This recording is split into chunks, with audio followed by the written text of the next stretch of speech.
Morning, अस्सलाम वालेकुम। सुबह से आगे में आपको कहेंगे खुशामदीद। मेरे साथ हैं मोहम्मद शुएब। अच्छा, हौसला एनर्जी देखिए कभी कभी जब आप हाइपर एक्टिव होते हैं तो आपको अपनी उस एनर्जी को चैनलाइज करना होता है। तो मैंने कहा क्यों ना खुशगवार करें सबका दिन, एनर्जेटिक करें। पूरे 2 घंटे हैं। आप मुझे इंट्रोड्यूस तो करा दें। मेरे साथ सबीन फारूक हैं, आप सब जानते हैं अब तो। लेकिन सवाल ये है सबीन कि अगर आप इस तरह कह देती बड़े आराम से अस्सलाम वालेकुम all the way from Islamabad, तो बहुत सारे लोगों को नागवार गुजरती है बात, वो इस टोन में बिल्कुल भी नहीं सुनना चाहते आपसे सलाम। बहुत सोशल मीडिया में वो रोज सुनते हैं चाहत फतेह अली खान का सलाम। अब वो आदी हो गया ना, अब आदी हो गया है, ये बात के आदी हो गए। चलें जी, ये तो हमने आपको किया good morning. Why so pink today?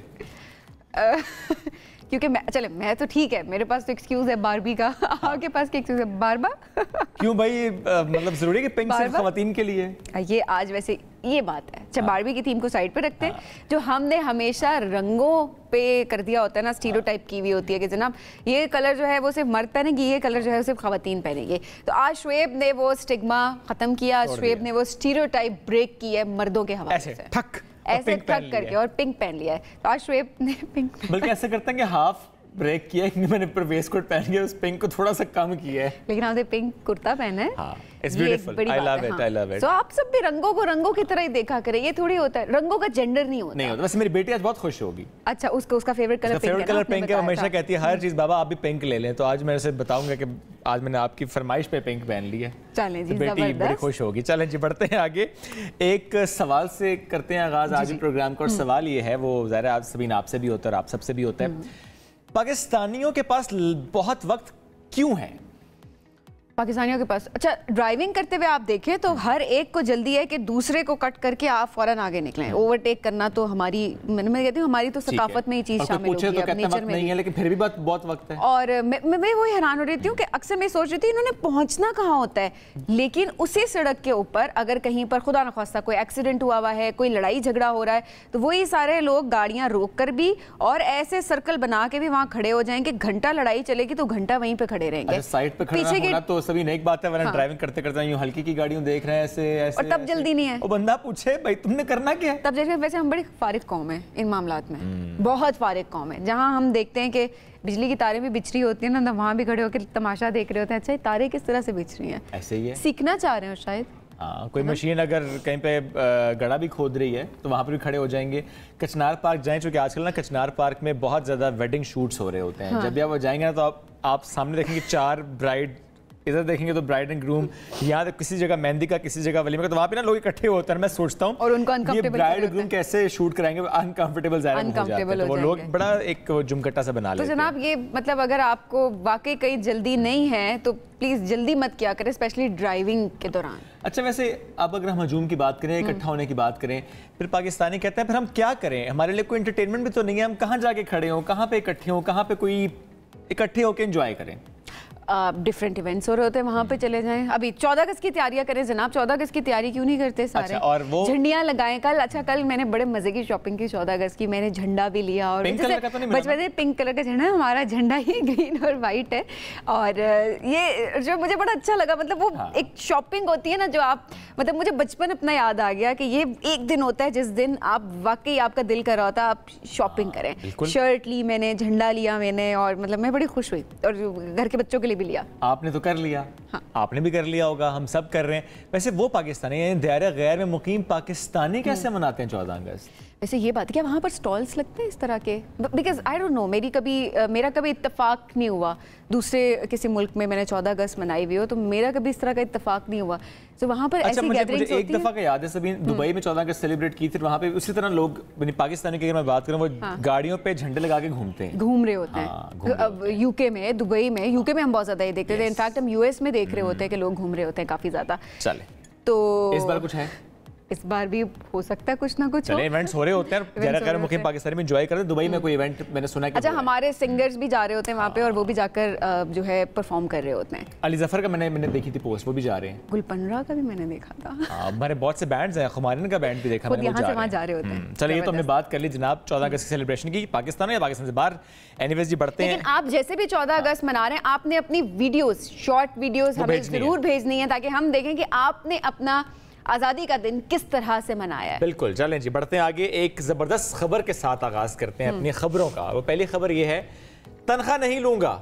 मैंने नहीं कहा, मैं बिल्कुल नहीं कह रहा है। मैं हैरान हूं, तनख्वाह नहीं लूंगा, मैं परेशान क्यों नहीं लेंगे। मुर्तज़ा वहाब साहब ने कहा है, मेयर कराची हैं और वो कहते हैं तनख्वाह वो नहीं लेंगे। वो कहते हैं जो मुश्किल हालात हैं उसके बावजूद जो आवाम की खिदमत उसमें मसरूफ़ हैं, और वो कहते हैं कि PTI का जो दौर गुजरा उसमें सिंध को नज़रअंदाज किया गया और पीपल्स पार्टी अगले इंतखाबात में भारी अक्सरियत से जीतेगी। वो ये सब कुछ कह रहे हैं, लेकिन जो सबसे अहम उन्होंने कहा है कि वो तनख्वाह नहीं लेंगे, ये उन्होंने ऐलान कर दिया। PTI और आवाम भी ये कहती है कि पीपल्स पार्टी ने इतने अरसे से सिंध को नज़रअंदाज किया है, लेकिन पीपल्स पार्टी ये कह रही है कि हम काम कर रहे हैं। और भी मुर्तज़ा वहाब साहब के भी कुछ इनिशिएटिव्स हैं जो कि सामने आ रहे हैं। हमने देखा कि कामरान टिसोरी साहब की भी काफ़ी इनिशिएटिव्स हैं नए जो सामने आ रहे हैं, जिसमें आवाम में ट्रस्ट बहाल करने की कोशिश की जा रही है।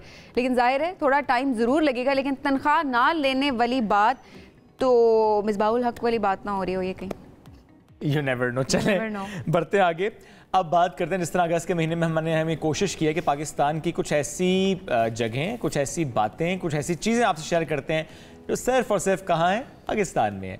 जैसे कि पाकिस्तान में अगर चित्राल की मैं बात करूँ और चित्राल में भी मैं कैलाश का जिक्र करूँ, कैलाश के गाँव की बात करूँ, तो वहाँ पर आप देखिए कितनी खूबसूरत वादी और क्या खूबसूरत वहाँ के रंग हैं।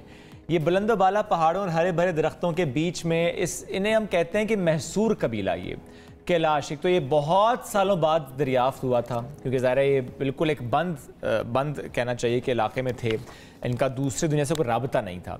कई सदियों से अपनी मुनफरद और ख़ूबसूरत सकाफ़त को, अपनी ज़बान को, अपने मज़हब को इन्होंने ज़िंदा रखा हुआ है और दुनिया भर के टूरिस्ट यहाँ पर आते हैं। और अगर कहें ना पुरकशिश मंजिलों में से एक तो गलत ना होगा।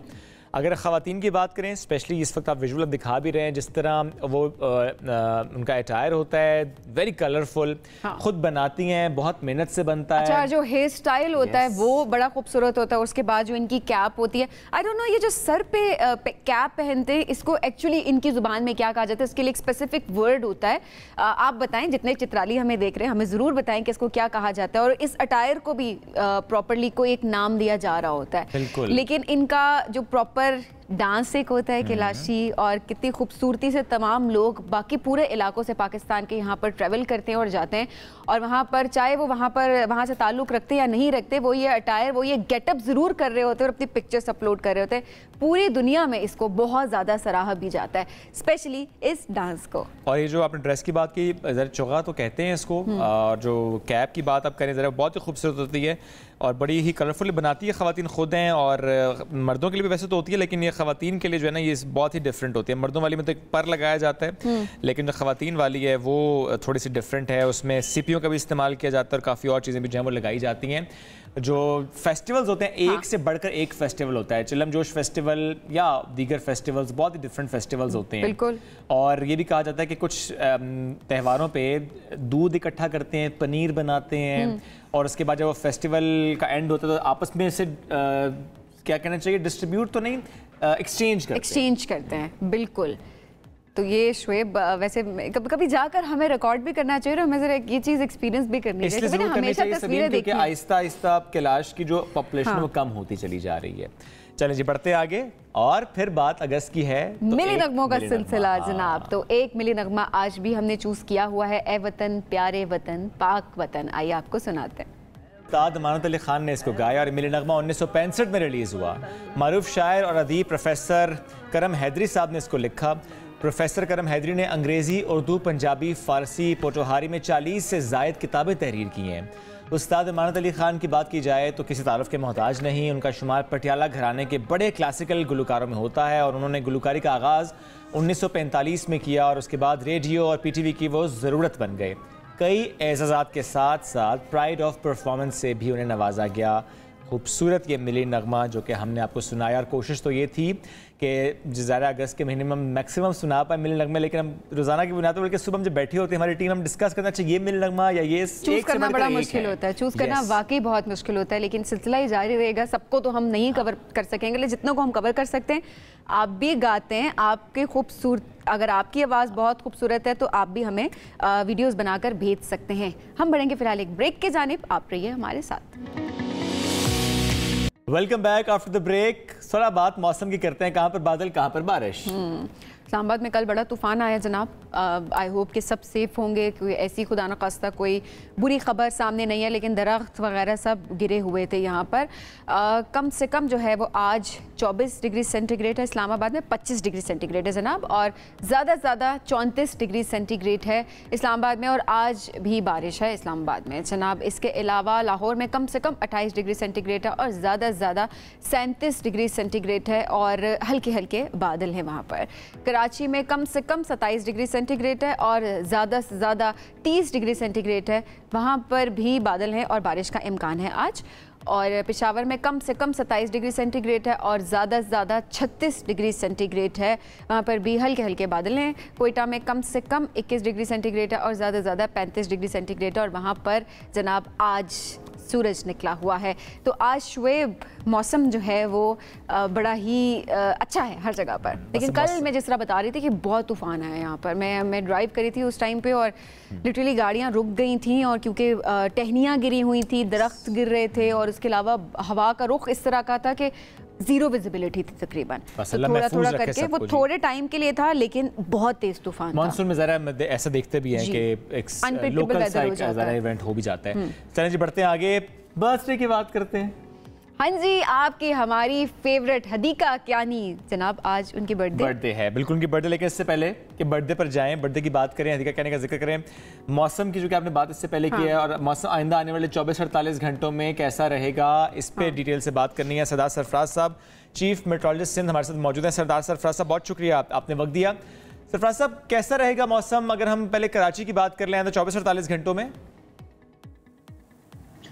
बहुत शुक्रिया जी। कराची का मौसम तो जैसे आपने बताया अब्र आलूद रहता है आजकल ज़्यादातर, और समुद्री हवाएं भी अच्छी स्पीड से चल रही होती हैं, और हल्की बूंदाबांदी फुहार जिसे कहते हैं वो ऑन एंड ऑफ हो जाती है, कभी ख़ासकर सुबह में, लेट नाइट के सुबह में उसके ज़्यादा चांसेस होते हैं, या कभी कभी हल्की बारिश। तो लग रहा है कि अगस्त के बकिया दिन इसी तरह से ही गुजरेंगे कराची में। अच्छा मौसम है आजकल, तो मैक्सिमम टेम्परेचर भी कराची का 30-31 के दरमियान ही रह रहा है। तो कोई ऐसे सिग्निफिकेंट बारिश नहीं है मानसून का जैसे बाकायदा हेवी स्पेल होता है, वो अभी पूरे सिंध पे नहीं है। वो सिर्फ और सिर्फ शुमाल मशरकी जो पंजाब है, वही आपके इस्लामाबाद, फिर नीचे गुजरांवाला, जेलम, लाहौर, सियालकोट, नारोवाल, और फिर ऊपर खित्ता पटवार, और फिर उधर केपी की तरफ और कश्मीर।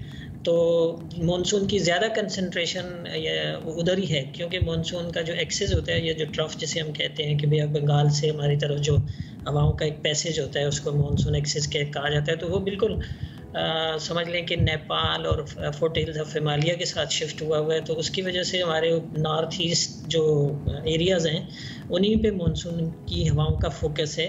तो नीचे यानी सेंट्रल पंजाब से नीचे कोई कहीं खातर ख्वाह बारिश नहीं है। अगले हफ्ता 10 दिन तक ऐसे लग रहा है, कोई ऐसा इम्कान नहीं है। अच्छा, और 14 अगस्त को मौसम कैसा रहेगा कराची में? 14 अगस्त को भी ऐसा ही रहेगा कराची का मौसम। तो मैंने बताया ना आपको कि अगस्त के एंड तक ऐसे ही है। मोहम्मद अगस्त का महीना इसी तरह गुजरता है, जुलाई के आखिरी दिन और फिर अगस्त का। लेकिन ओवरऑल 14 अगस्त पाकिस्तान की अगर हम बात करें, कहाँ पर बारिश होगी? ये जो आपकी शुमाल मशरकी पट्टी है ना, यानी लाहौर और उससे ऊपर गुजरांवाला और नारोवाल, सियालकोट से होता हुआ फिर इस्लामाबाद, जेलम, मंडी बहाउद्दीन, ये इलाका पंजाब में, इस्लामाबाद, फिर ऊपर खित्ता पटवार और केपी के बेशतर इलाकों में बहुत ज़्यादा तेज़ बारिश नहीं है। मतलब कहीं हल्की बारिश, कहीं मॉडरेट बारिश, और किसी इक्का दुक्का जगह पे तेज़ बारिश है। लेकिन 14 की रात को, खासकर 15 को फिर तेज़ स्पेल हो सकता है इस्लामाबाद में भी और नीचे लाहौर वगैरह की तरफ भी। अच्छा, वैसे मानसून का जोर अब टूटना शुरू हो चुका है, या कि अभी आइंदा आने वाले दिनों में कोई ताकतवर सिस्टम है जो कि पाकिस्तान की तरफ बढ़ रहा है या बढ़ सकता है? देखिए, अभी तो दिन तो हैं, 15 सितंबर तक चूंकि रहता है इम्कान कभी भी दोबारा से उस तरह का बहुत एक्टिव फेज जैसे पिछला पूरा जुलाई तकरीबन रहा था, तो उस तरह का दोबारा आ सकता है। लेकिन फिलहाल उसमें उसका जो स्प्रेड ऑफ मानसून है ना जी, वो बिल्कुल मतलब एक तरह से सुकड़ गया है। शुमाल ठीक है, हमारे इलाके हैं पाकिस्तान के, उन्हीं तक महदूद हो गया। नीचे सेंट्रल पंजाब से नीचे का इलाका बिल्कुल मानसून हवाओं का इधर कोई रुख नहीं है। उसकी वजह मैंने आपको बताया कि जो मानसून एक्सेस होता है उनकी मानसून की हवाओं का शुमाल की तरफ शिफ्ट हुआ। बिल्कुल ठीक है सरदार साहब, बहुत शुक्रिया, साथ मौजूद थे, मौसम से मुतालिक हमसे गुफ्तगू कर रहे थे। अब जो हमने बात की थी ना हदीका कियानी की, बर्थडे मनाते हैं, हैप्पी बर्थडे हदीका कियानी जी। और जब हम उनकी बात करें तो वैसे तो बहुत ही ज़बरदस्त उन्होंने काम किया, चाहे वो हम एज अ फिलंथ्रोपिस्ट बात करें, एज अ सिंगर जिक्र करें तो गाना सुनवाते हैं उनका। कितना उनका काम भी है, तो वसीला राह, बिल्कुल 100 घर बनाए। अब मेरे ख्याल है ज़्यादा भी शायद और बन गए होंगे, कभी उनको लेंगे और मजीद भी इस पर बात ज़रूर करेंगे सैलाब ज़दगान के लिए जो उन्होंने बनाए थे। एग्जैक्टली, ब्रेक लेंगे, वापस आते हैं, साथ रहिए। Welcome back after the break. मरकज में निगरान हुकूमत क़याम पर वज़ीर आज़म और अपोजिशन लीडर के दरमियान जोड़ तोड़ जारी है, जबकि अगर हम सिंध की बात करेंगे, ज़ाहिर है सिंध असम्बली के ख़त्म होने के बाद वहाँ पर भी निगरान सेटअप ने आना है और इस सिलसिले में एक अहम पेशरफ्त हुई, जिसमें अपोजिशन जमातों की अगर हम बात करें तो MKM पाकिस्तान और GDA ने निगरान वज़ीर आला के नाम पर इत्तफाक कर लिया है। ज़ाहिर जो नाम उनकी तरफ से दिए जाएंगे, ताहम दोनों जमातें फिलहाल ये नाम मीडिया में बताने के लिए तैयार नहीं। वैसे सबीन ये हम काफ़ी दिन से देख रहे हैं, चाहे निगरान वज़ीर आज़म का मामला हो या निगरान वज़ीर आला की बात हो, बताया नहीं जा रहा। कहते कबलस वक्त है, कबलस वक्त है, एक लफ्ज़ सबने सीखा हुआ है। असेंबली कबलस वक्त तहलील हो जाए तो वो ठीक है, लेकिन अगर अवाम या मीडिया ये सवाल करे कि क्या कौन है निगरान वज़ीर आज़म या निगरान हुकूमत में, क्या किस किस्म का आप सेटअप लेकर आ रहे हैं, तो बात ये की जाती है कबलस वक्त है। चले इस पर बात कर लेते हैं। जनाब MKM के senior deputy convener doctor Farooq Sattar साहब ने हमें ज्वाइन किया है। फारूक भाई बहुत शुक्रिया, आपने वक्त दिया। नहीं बताएंगे फिर नाम, यही फैसला है आपकी जमात का?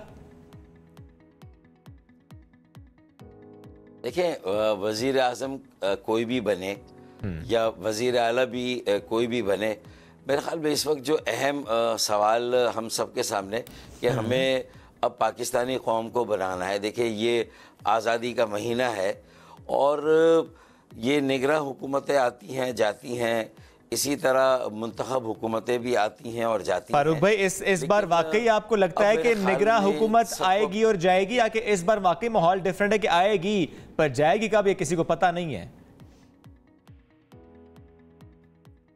देखिए, मेरे ख्याल में जो भी आएगा उसको जाना तो है ही ना, और ये जो स्पेकुलेशन होती है वो इसीलिए होती है कि हमारे सारे निज़ाम में एक लैक ऑफ ट्रस्ट है ना, एक बदएतमादी है, और ये पहली मर्तबा नहीं है, माजी में भी इस तरह की सूरत हाल का सामना हमें रहा है।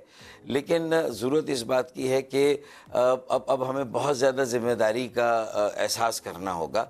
इस वक्त मुल्क जिस नहज पे चला गया है, कोई भी जमात मेरे ख्याल में ये जाहिर है उस पे जो फैसले हैं फारूक साहब वो बहुत ध्यान से लेने वाले होंगे, बहुत जिम्मेदारी के साथ वो फैसले लेने वाले होंगे। आपने कहा कि जो भी आएगा उसको जाना तो है, सवाल यहाँ पे ये हो रहा है कि आएगा क्या वक्त पे जाएगा कि नहीं आएगा, ये एक सवाल है। दूसरा फारूक साहब, आपने कहा कि अभी इस वक्त मुश्किल फैसले भी लेने होंगे और बड़ी जिम्मेदारी से काम करना होगा, तो निगरान वज़ीर आज़म के ऊपर बड़ी जिम्मेदारी होगी अभी इस सारे वक्त में। आपकी जमात की तरफ से, MQM की तरफ से निगरान वज़ीर आज़म के लिए कितने नाम और किस किस का नाम गया हुआ है?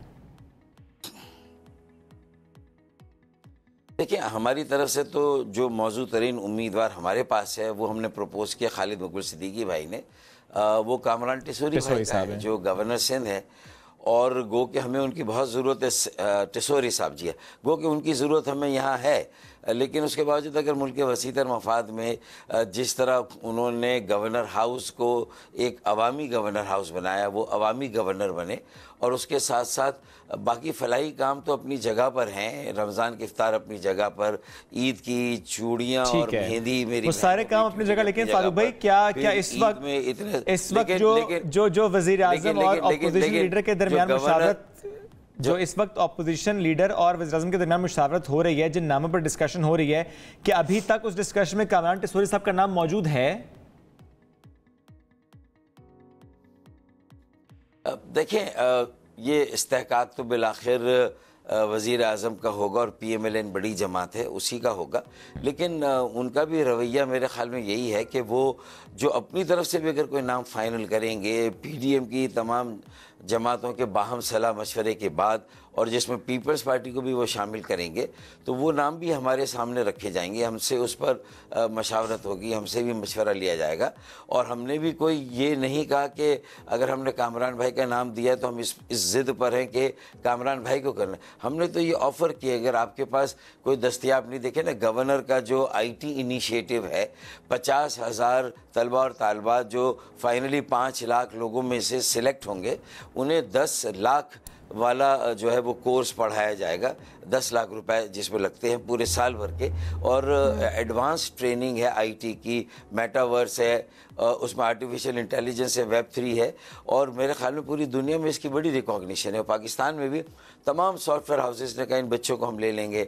UAE के, कतर के जो काउंसिल जनरल, उन्होंने कहा कि भाई जैसे ही बच्चे फारिग होंगे हम अगली फ़्लाइट से उन्हें वीज़ा देकर दुबई भेजने के लिए तैयार है, उनके लिए वहाँ जॉब्स भी दस्तयाब है। तो मेरे ख्याल में ये इनिशिएटिव गेम चेंजर है, और हमें कौमी सतह पर भी इस तरह के बड़े इक़दाम करने होंगे और फोकस करना होगा। कॉरपोरेट सेक्टर को, प्राइवेट सेक्टर को, निजी शोबे को इसमें शामिल करके अपने बेटे बेटियों को, बच्चों को, तालिब इल्मों को एक मौका देना होगा, क्योंकि वो तंग है, बेजार हैं कि मुंतखब हुकूमत आती है तो कोई उससे सिलेक्टेड कहता है, फिर दूसरी हुकूमत आती है तो वो इम्पोर्टेड होती है, फिर अब ये निगरान हुकूमत आ रही है, अब ये सिलेक्टेड होगी, ये इम्पोर्टेड होगी। तो आवाम वाकई थक चुकी है ये सारी बातें सुन के, जो कि सियासी जमातें एक दूसरे के ऊपर इल्जाम तराशी करती हैं। होंगी, सारे रियासती इदारे, आईनी इदारे भी अपनी जिम्मेदारियों को महसूस करें, और हम सब अपनी जिम्मेदारियां अगर सही तरह से अदा करें तो मैं समझता हूं कि लोगों की मायूसी को उम्मीद में बदला जा सकता है। अब जरा बात करते हैं, लोग अपना जो जिस शोबे में भी है मेहनत के साथ और एक जज्बे और लगन के साथ अपना काम कर सकते हैं। तो मेरे ख्याल में ये वक्त बड़ा क्रूशल है। इसमें बहुत सारी गलतियों से गुरेज करना है और आगे इज्तिमाई मकसद के लिए काम करना है, एक कौमी एजेंडा वज़ा करना है जिसमें चार्टर ऑफ इकॉनमी है, charter of political and democratic stability है, और चार्टर ऑफ सोशल डेवलपमेंट है।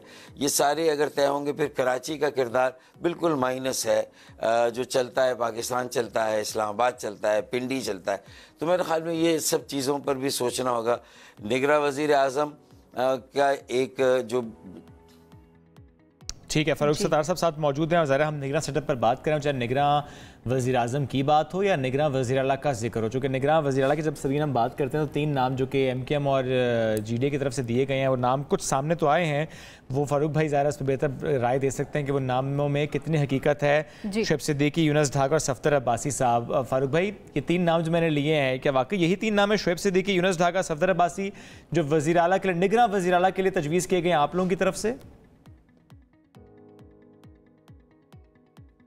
देखें, मैं कहूँगा कि हाँ, ये नाम भी ज़ेर गौर है और ये नाम भी दिए जाएंगे या दिए जा रहे हैं, और इसमें कोई बहुत ज़्यादा सीग़े रास में रखने की ज़रूरत नहीं। शुएब सिद्दीकी का नाम और जो यूनुस दागा का नाम तो पहले हमारी तरफ से फ्लोट हो चुका है, और उसमें GDA की तरफ से भी जो 6-7 नाम आए हैं उसमें मेरे ख्याल में सफदर अब्बासी साहब का नाम भी है मेरे ख्याल में। जी बिल्कुल है। तो आप लोगों की ज़रा मुशावरत तो हो गई, आप 3 नाम क्या फाइनल हुए आपकी और GDA की तरफ से? 3 नाम मेरे ख्याल में इसमें कोई हमारे दरमियान इख्तलाफ नहीं होगा।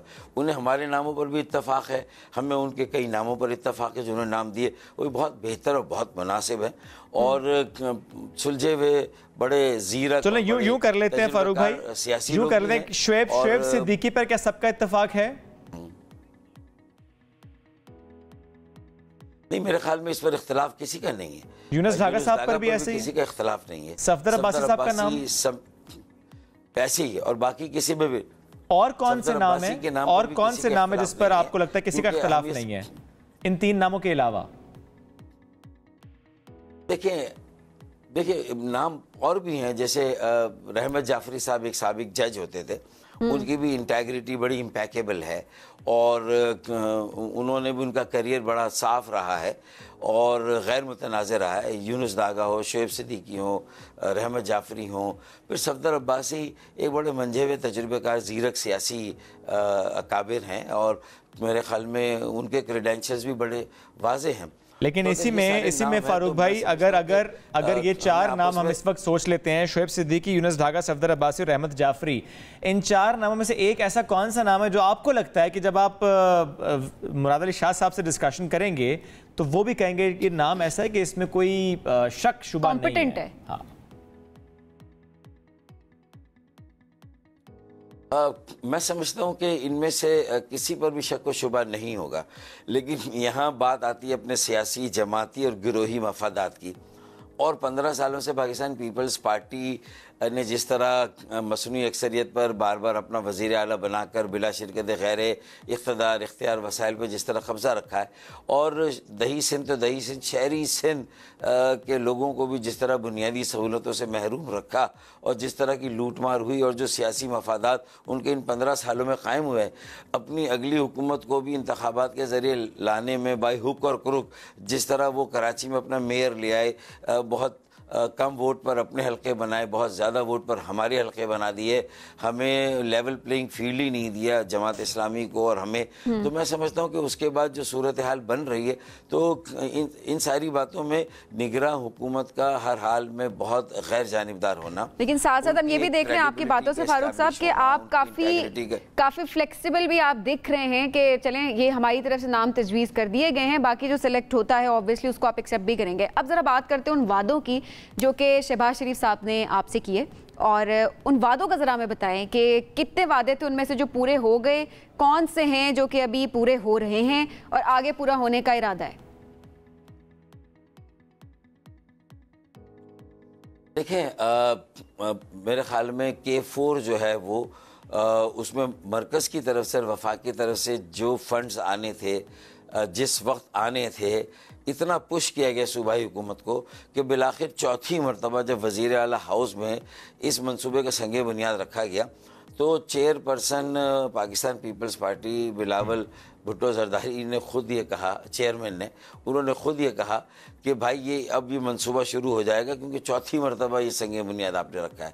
तो मेरे ख्याल में जब किसी सूबाई हुकूमत जिनकी है, जिस पार्टी की, उसके सरबरा अगर ये कहें तो इसका मतलब है कि देखिए वफाक से तो सारी बातें हो रही हैं, मसला सारा सूबाई हुक्मरानी का है, यहाँ की गवर्नेंस का है, तो ये मसला है। इसी तरह सर्कुलर ट्रेन के लिए वहाँ से वो है, हैदराबाद की यूनिवर्सिटी के लिए वहाँ से जो पूरी सपोर्ट है, ज़मीन की अलॉटमेंट, सारी चीज़ें खासा बेहतर माहौल बना हुआ है। लेकिन इसमें एक मामला बहुत आम है फारूक भाई, वो आपकी तरफ से भी, पीपल्स पार्टी की तरफ से भी, कुछ और जमातों की तरफ से भी उस पर बात की गई कि मरदमशुमारी के नताइज को तस्लीम नहीं किया जाएगा, लेकिन किया गया, यूनानिमसली किया गया काउंसिल ऑफ कॉमन इंटरेस्ट की मीटिंग में। तो पहले आप लोग कहते रहे, मीडिया में भी कहते रहे कि ये नतीजा ठीक नहीं है, लेकिन आप लोगों ने उसको कह दिया कि ओके है।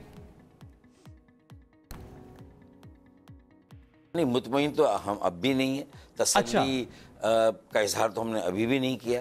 हमने कहा कि 3 करोड़ का हदफ है और 3 करोड़ 3.5 करोड़ की आबादी है। ये तो वो आबादी गिनी गई जो मुस्तकिल पते जिनके कराची के, हमें लगता है कि आर्जी पते जिनके, उनको कराची में नहीं गिना गया, जबकि खाते कराची में है, कमाते कराची में है और उनका गुजर बसर, उनका सब कुछ जो है वो कराची में है। उसके बावजूद तो ये बहुत सारे लैक्यूना है, कई इमारतों को सही नहीं गिना गया, नई बस्तियों को, कच्ची आबादियों को, पहाड़ों पर रहने वाले मेरे। तो फिर काउंसिल ऑफ कॉमन इंटरेस्ट में तमाम स्टेक होल्डर्स ने कैसे इसको वोट कर दिया, कैसे इस पर उन्होंने कह दिया कि ठीक है सब कुछ?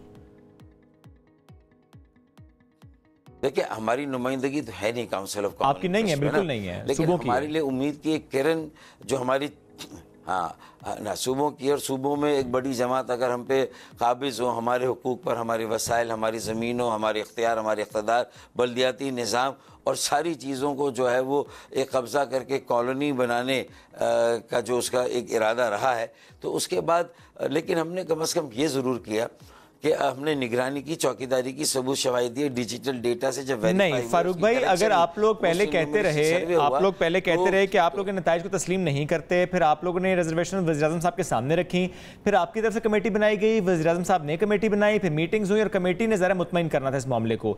इसका मतलब क्या हुआ? शहबाज शरीफ साहब ने धोखा दे दिया आपको, क्योंकि वादे आपसे कुछ और थे, बात कुछ और थी, लेकिन वहां पर जाकर काउंसिल ऑफ कॉमन इंटरेस्ट में कह दिया कि ये नताइज ठीक है। मैं क्या समझूं इसको? क्योंकि अगर आप अभी कहेंगे कि नुमाइंदगी नहीं थी, वो बात समझ आती है, लेकिन अगर काउंसिल ऑफ कॉमन इंटरेस्ट कहते हैं कि मरदमशुमारी के नताइज ठीक थे, नई हल्का बंदियां होंगी, नई हल्का बंदियों के तहत इंतखाबात होंगे, कल को आप ये नहीं कह सकते कि आप नहीं मानेंगे फिर वो। देखिए, हम इंतहाई सोच रखने वाली सियासी जमात भी नहीं है कि हमने कहा कि चूंकि एक तासुर है, बहुत सारे बड़े बड़े अकाबिर कह चुके 3 करोड़ से ज़्यादा आबादी तो इससे कम होगी, हम नहीं मान, ये बात नहीं है। बात है ये बाजियाबी का 5 दहाइयों से हमारी आबादी को मुसलसल दबाया, छुपाया और लापता किया जा रहा है। और अगर वो बाजियाब होना शुरू, 70 लाख लोग इस मरतबा बाजियाब हुए हैं और ख़ास तौर पर 45 लाख का जो नेट इजाफा 2017, ये 27% का इजाफा है, जबकि बाकी सिंध में 12% का इजाफा है, वरना बाकी सिंध में 2 गुना इजाफा होता था और कराची में उसका आधा होता था। तो इसका मतलब ये कि अब बातें अब आदाद शुमार सही सिंध में जा रहे हैं और रिकवरी हो रही है। ये पहली रिकवरी, बड़ी रिकवरी हुई है। और कराची की आबादी पूरे सिंध का पहले 33% से ऊपर जाके नहीं, अब 37% आ गई है। तो इसका मतलब 4% कराची की आबादी में इजाफा होना, सिंध की आबादी में हमारी स्पेस का बढ़ना, ये हमारे लिए कम से कम पहला खुशकुन और खुश आइन जो है एक अमर है। और इसको लेकर हमें उम्मीद है कि जब आइंदा ये मरदमशुमारी होगी तो और बड़ी आबादी रिकवर होगी इंशाल्लाह, जब डिजिटल दुनिया पर होगी। ठीक है फारूक साहब, बड़े पुरुम्मीद आप नजर आ रहे हैं कि आगे चल के ये ठीक हो सकता है। मुतालबा था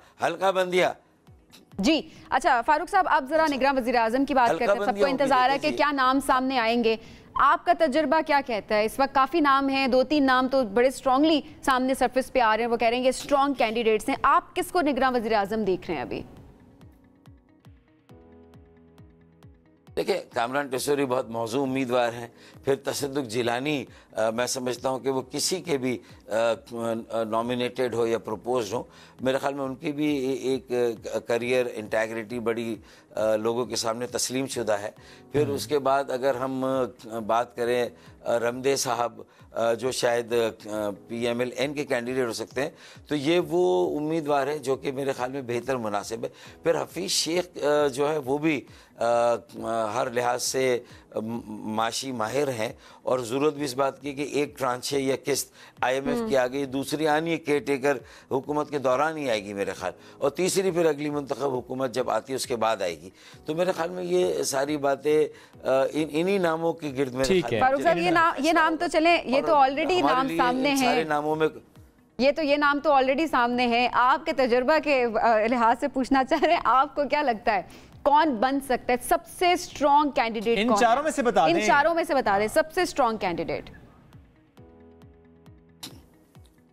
देखिए, मैं ये तो नहीं कहूँगा कि अगर 4 उम्मीदवारों के मैंने नाम लिए जिनके नाम आए हैं तो मैं इनमें से किसी को कहूँ ये बेहतर वो बेहतर, इनमें से कोई भी है। वो उम्मीद ये है कि वो गैर जानिबदारी के साथ इंतखाबात का इनकाद है, जो हल्का बंदियाँ होनी है और उसी में जो मईशत की मजबूती और इस्तेहकाम का बिल्कुल ज़ाहिर मईशत के हवाले से भी बहुत चैलेंजेस, और फिर उसके बाद ज़ाहिर इंतखाबात कराना। फारूक भाई, इंतखाबात कब देख रहे हैं? 2024 में देख रहे हैं? देखें, मैं स्पेकुलेशन क्यों करूं, मैं तजिया निगार नहीं, मैं तबसरा निगार नहीं। मैं तो आइन के मुताबिक अगर जहां हल्का बंदियाँ लाजमी, अब मर्दमशुमारी का ऐलान हो गया और इलेक्शन कमीशन से जब बात हुई उन्होंने कहा कि हमें 4 माह चाहिए और हम अगर उनसे ये कहें कि दिन रात काम करें तो 3.5 माह में ये काम मुकम्मल हो सकता है। निगरान हुकूमत के 90 दिन है, बाकी 15 दिन और लेके 11 नवंबर की जगह 26 नवंबर को अगर इलेक्शन होते तो इसमें कोई क़यामत नहीं आ जाएगी। और एक गलत अगर दुरुस्त हो जाएगा, जो साल से महरूमी है, नुमाइंदगी कम, फंड्स कम, और एक शहर जो पूरे मुल्क को चलाए अगर उसी को इग्नोर कर दें, तो मेरे ख्याल में ये नहीं होना चाहिए कि दूध देने वाली गाय को आप इसी तरह ज़बा करते रहें, सोने का अंडा देने वाली मुर्गी को भी ज़बा करते रहें। मेरे ख्याल में बस मुर्गी और गाय का और कराची का ख्याल रखना ज़रूरी है मेरे ख्याल। ठीक है। अच्छा फारूक भाई, एक चीज़ और भी, शायद थकान अब्बासी साहब का एक कमेंट जिस पर हम ज़रूर आज चाहेंगे आपकी राय भी लें। वो कहते हैं बदतरीन पार्लियामेंट साबित हुई है इस दफ़ा की, आप क्या कहेंगे इस बारे में? अब मेरे ख्याल में जिस तरह की सूरत हाल रही, अगर PTI की हुकूमत को बरतरफ किया गया था और इमरान खान के खिलाफ वोट ऑफ नो कॉन्फिडेंस आ ही गया था, तो उसके फ़ौरन बाद शहबाज शरीफ साहब ओथ लेने के बाद अगर नए इंतखाबात का ऐलान कर देते तो ये उस हुकूमत के 4 साल, उससे पहले के कई सालों का जो बोझ था वो इस 1.25 साल में वो बोझ उठाते ही रह गए और अपनी तरफ से कोई इक़दाम करने का उन्हें मौका ही नहीं मिला। IMF के साथ उन्होंने भी बहुत लेट माहिदा किया क्योंकि IMF तैयार नहीं थी। PTI ने जो पहला माहिदा किया वो बहुत लेट किया। 4 उनके वज़ीर जो मालियात हैं, वज़ीर ख़जाना, वो चेंज होते रहे। इन्होंने 2 वज़ीर ख़जाना चेंज किए। तो मेरे ख़्याल में खुद हुकूमतों ने और सियासी जमातों ने साबित किया है कि उनका अपना इंतखाब भी सही नहीं है।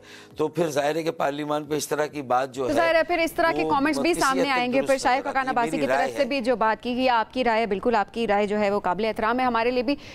फारूक साहब, अभी चलें थोड़ा सियासी माहौल से हट के ज़रा बात करते हैं, सियासत से हट के आज़ाद की बात करते हैं जनाब। जश्न आज़ादी और 14 अगस्त भी करीब है, पसंदीदा मिली नगमा आपका कौन सा है?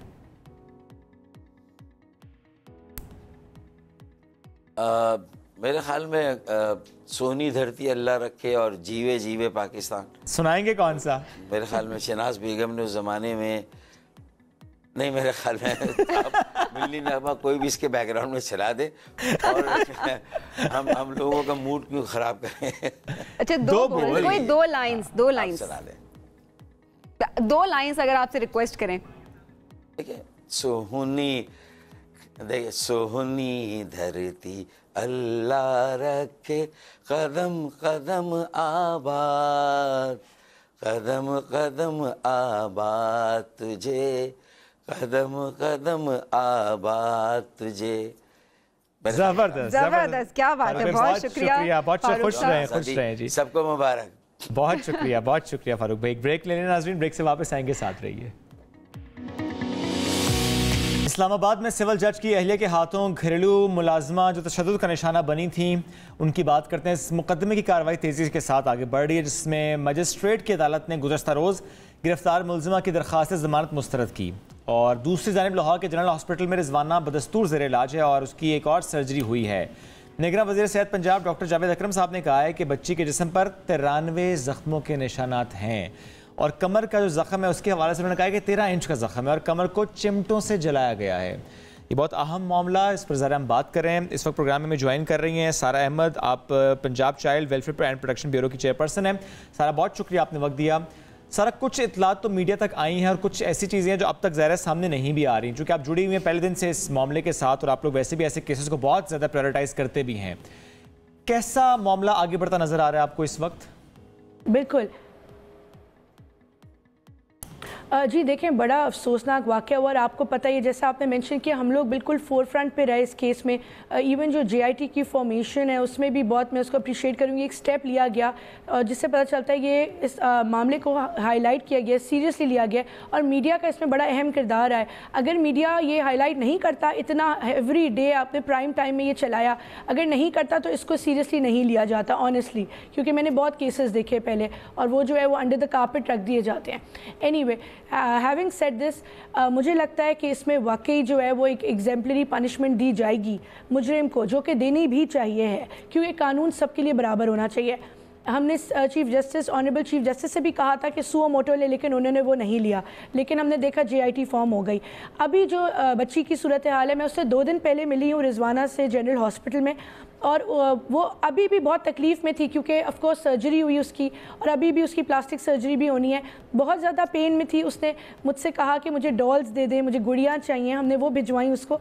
हमारी प्रायोरिटी होगी कि रिजवाना जैसे ही सेहतयाब हो जाए, चाइल्ड प्रोटेक्शन ब्यूरो रिजवाना की फ़िज़िकल कस्टडी ले ले, मतलब उसको हम अपने इदारे में रखें, क्योंकि उसकी वालदा ने मुझे बताया कि उनके 9 और बहन भाई हैं, रिजवाना के 9 और बहन भाई हैं और उनमें से भी कुछ को कहीं पे इन्होंने मुलाजमत पर रखवाया हुआ है। तो हमें लगता है कि अगर वो वापस जाएगी उसके साथ वापस यही होगा, उसको कहीं किसी घर पर रखवा दिया जाएगा। हम चाइल्ड प्रोटेक्शन ब्यूरो में उसकी तालीम, तरबियत, स्किल डेवलपमेंट जो हम ऑलरेडी कर रहे हैं, आपको पता है, और खाना पीना सबकी ज़िम्मेदारी लेने को तैयार हैं। हमने ऑलरेडी इसकी तैयारियाँ भी शुरू कर दी हैं। हमने एक साइकोलॉजिस्ट भी डेडिकेट कर दिया कि जैसी रिजवाना आएगी उसको मेंटल ट्रॉमा से निकालने के लिए, उसकी काउंसलिंग के लिए हम क्या करना चाहते हैं वो बात। फिर जो मैं उससे तो सेटिस्फाइड हूँ, उसका जो इलाज चल रहा है वो वहाँ पे मैंने चेक भी किया कि वो सब चीज़ें ठीक चल रही हैं। उसकी तबीयत में बहुत इम्प्रूवमेंट नज़र आई मुझे जब मैं अभी मिली हूँ 2 दिन पहले। तो अब मैं दोबारा भी उससे मिलूंगी और इंशाल्लाह उसको लेके आएंगे। सारा जिस तरह बताया कि आपकी रिजवाना से मुलाकात भी हो रही है, उसने गुड़िया आपसे मांगी, आपने वो भी उसको प्रोवाइड की और आपने तैयारियां भी शुरू कर दी हैं कि जब वो हॉस्पिटल से डिस्चार्ज हो जाएगी तो उसके बाद आपने किस तरह से उसकी वेलबींग के लिए काम करना है। सारा इसके अलावा क्या बयान रिजवाना दे रही है, क्योंकि मेडिकल रिपोर्ट्स भी अपनी जगह पर हैं, लेकिन साथ साथ हम ये भी देख रहे हैं कि मुल्ज़िमान की तरफ से ये भी कहा जा रहा है कि नहीं, हमारी तरफ से ये नहीं किया गया, हमने तशद्दुद नहीं किया। मेडिकल रिपोर्ट्स अपनी जगह, बच्ची के अपने बयानात क्या हैं जो उन्होंने आपसे बात की है? जी देखिए, जब पहली दफ़ा मैं रिजवाना से मिली थी, अभी तो मैं 2 दिन पहले जब मिली हूँ, मैंने इस टॉपिक पे बात नहीं की उससे, क्योंकि ऑफ कोर्स हम चाहते हैं कि उसको उसके ज़ख्मों की याद नहीं दिलाएं और उसको आगे लेके जाने ज़िंदगी में। लेकिन जब मैं फ़र्स्ट टाइम मिली थी, जब उसके साथ ये वाक़या हुआ, हादसा हुआ था, तब उसने बताया था कि मुझे बहुत ज़्यादा मारा गया है और उसने उन्हीं का कहा है कि साहब की वाइफ मारती थी, वो उन्हीं को कह रही है और उसका बयान बड़ा क्लियर है, उसकी स्टेटमेंट में कोई फ़र्क भी नहीं आया है तब से अब तक, जो मैं फ़ॉलो भी कर रही हूँ ये केस। तो it has always been the same. हमने करना ये है, ये इंपॉर्टेंट बात मैं करना चाहती हूँ, हमने इसको डिस्करेज करना है कि लोग चाइल्ड बेगर्स को एम्प्लॉय नहीं करें। देखिए, कानून का बहुत इंपॉर्टेंट है, कानून, सज़ा मिलना। हमने इनफैक्ट कानून में तरामीम पे भी काम शुरू कर दिया। हमने पंजाब गवर्नमेंट को आज हम सबमिट कर रहे हैं कि हम क्या क्या लॉज में अमेंडमेंट चाहते हैं, क्योंकि लॉज बिल्कुल जो है वो कमज़ोर है। अभी जो कानून है, आपको पता है, child Punjab domestic workers act for example, उसमें सज़ा एक बच्चे को मुलाजमत पर रखने की मैक्सिमम सज़ा है 50,000 रुपये। अब उसकी क्या वैल्यू है, और 1 महीना जेल। You think this is enough? आजकल के दौर में हमने जो है वो सख्त सज़ाएँ तजवीज़ की हैं गवर्नमेंट को कि ये फौरी बिल में तरमीम लाएं और इसको एक्ट को जो है वो हमारे साथ मर्ज करें।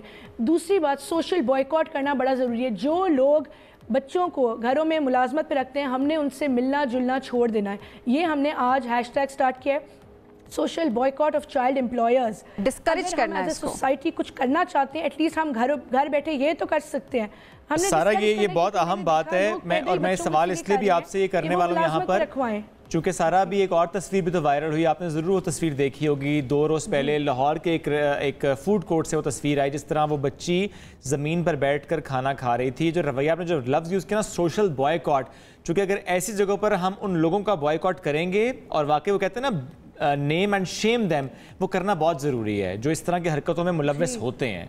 ट्रू, बिल्कुल बिल्कुल। हमें किस चीज़ का डर है उनको नेम शेम करने में? मतलब वो गलत कर रहे हैं ना, वो कानून तोड़ रहे हैं। तो अगर सज़ाएं नहीं भी मिलती, हम एज ए सिविल सोसाइटी, हम अपने घर में एटलीस्ट हम ये तो कर सकते हैं ना कि उनसे मिलना छोड़ दें लोगों से।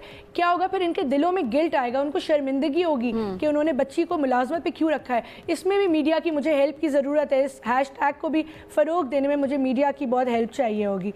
तो it's hashtag social boycott of child employers. Please इसको हमें सपोर्ट करें इसमें। जी बिल्कुल बिल्कुल सारा, मीडिया भी आपके साथ है। हमने डे 1 से इस केस को और इसके अलावा और भी ऐसे जितने केसेस होते हैं, हम अपने प्लेटफॉर्म से इसको ज़रूर हाईलाइट करते हैं, ताकि जितना किरदार हमारा है हम कम से कम वो अदा ज़रूर करें। और आगे ज़ाहिर है फिर सिस्टम है, उसको चेंज होने की बहुत ज़रूरत है। ये चीज़ मुझे अच्छी लगी कि आपने ये ज़रूर कहा कि सख्त से सख्त सज़ा दिलवाई जाएगी। आप पर उम्मीद है और आप इसके ऊपर काम भी करें। सारा, हमने मुलाजमों का तो बात कर, लेके बच्चों को, चाइल्ड लेबर की हम बात करें जिस तरह से, लेकिन ओवरऑल अगर बच्चों पर तशद्दुद के वाक़यात हम देखें तो वो दिन ब दिन बढ़ रहे हैं। ये तो एक केस है जो रिपोर्ट हो गया, इसके अलावा 3-4 और केसेस होंगे जो कि रिपोर्ट हो गए होंगे। काफ़ी सारे केसेस हैं जो कि रिपोर्ट ही नहीं होते। किस तरह से आपका इदारा काम कर रहा है इसको मेक श्योर करने पे कि बच्चों पर तशद्दुद के जो वाक़यात है उनको रोका जा सके?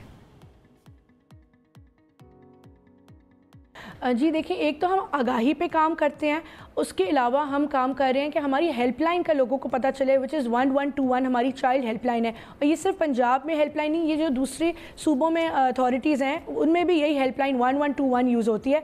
कहीं पे घर में बच्चे को देखे टॉर्चर होते हुए, कहीं अबैंडन बच्चा भी देखे, मिसिंग बच्चा सड़कों पे भीख मांगता हुआ, कुछ भी, तो ये हेल्पलाइन 1121 पे इन्फॉर्म करें ताकि हम एक्शन ले सकें। यू नो, आप सरप्राइज होंगे ऑनेस्टली, अगर आप हमारे इदारे का बजट देखें ना, इट इज़ 1/100 कंपेयर टू जितने दूसरे इदारे हैं ना जो काम कर रहे हैं पूरे पाकिस्तान में। लेकिन हम अपनी कोशिश पूरी कर रहे हैं कि अपनी कैपेसिटी से ज़्यादा, अपने बजट से ज़्यादा, रिसोर्स से ज़्यादा, क्योंकि मैं बिलीव करती हूँ कि अगर विल टू डू होना, किसी के अंदर पैशन होना, कोई चीज़ चीज़ में रिफॉर्म लाने का, तब्दीली लाने का, तो हम कम वसाइल के साथ भी कर सकते हैं। और सारा एक बात और, सज़ाओं की बात आपने की थी, क्या सज़ा सिर्फ एम्प्लॉयर के लिए ही है? सज़ा उसके लिए नहीं है जिसने अपने बच्चे को काम पे रखवा दिया? थोड़ा सेंसिटिव सवाल ज़रूर है। बिल्कुल, देखिए जी नहीं, सज़ा दोनों के लिए, बल्कि अभी आपको पता है वो जो मुख्तार नामी आदमी है जिसने रखवाया था रिजवाना को, उसको भी गिरफ्तार कर लिया गया है, उस पर भी सज़ा है। ऑफ कोर्स जो रखवाने वाला एंड रखने वाला दोनों कसूरवार हैं, दोनों को कानून के कटहरे में खड़ा होना चाहिए, दोनों को ऐसी एग्जेम्पलरी पनिशमेंट मिलनी चाहिए कि दोबारा ये वाकया हो ना सके। तो आप वालिदैन को कैसे बरिउ ज़िम्मा करार दे सकती हैं सारा? हाईलाइटेड रखना इस केस को सारा, सिर्फ ये रीजन देना कि हम गरीब हैं, ये किसी को कानून के गिरफ्त से बाहर तो नहीं कर सकता। नहीं, यू आर एब्सोल्युटली राइट। असल में वालदेन क्या होता है, विच इज़ वेरी रॉन्ग, मैं उसको बिल्कुल कंडेम करती हूँ कि वालदेन क्या देते हैं, कवर लेते हैं, कहते हैं हम बहुत गरीब हैं, हम जो है इसलिए हमने रखवाया हुआ मुलाजमत पे, उससे तो वहाँ काम नहीं करवाया जा रहा था, उसको पढ़ाया जा रहा था। मतलब वो हर तरह के एक्सक्यूज़ देते हैं ऐसे वाक़यात में कि वो कहते हैं उनको पता नहीं था, लाइल थे उनकी तरफ से ये सारे बयानात भी सामने आ रहे हैं। इसके अलावा सारा एक और बात आपने बड़ी इंपॉर्टेंट की है, वो ये की है कि अगर कोई भी ऐसा वाक़या होते हुए आप देखते हैं जहाँ पर बच्चों पर तशद्दुद किया जा रहा है, तो आप 1121 पे कॉल कर सकते हैं और उसके खिलाफ जो है वो फिर इदारे एक्शन जरूर लेंगे। बहुत शुक्रिया प्रोग्राम में हमें वक्त देने के लिए। इसी के साथ आज के प्रोग्राम से इतना ही, दोबारा मुलाकात कल करेंगे। अल्लाह हाफ़िज़।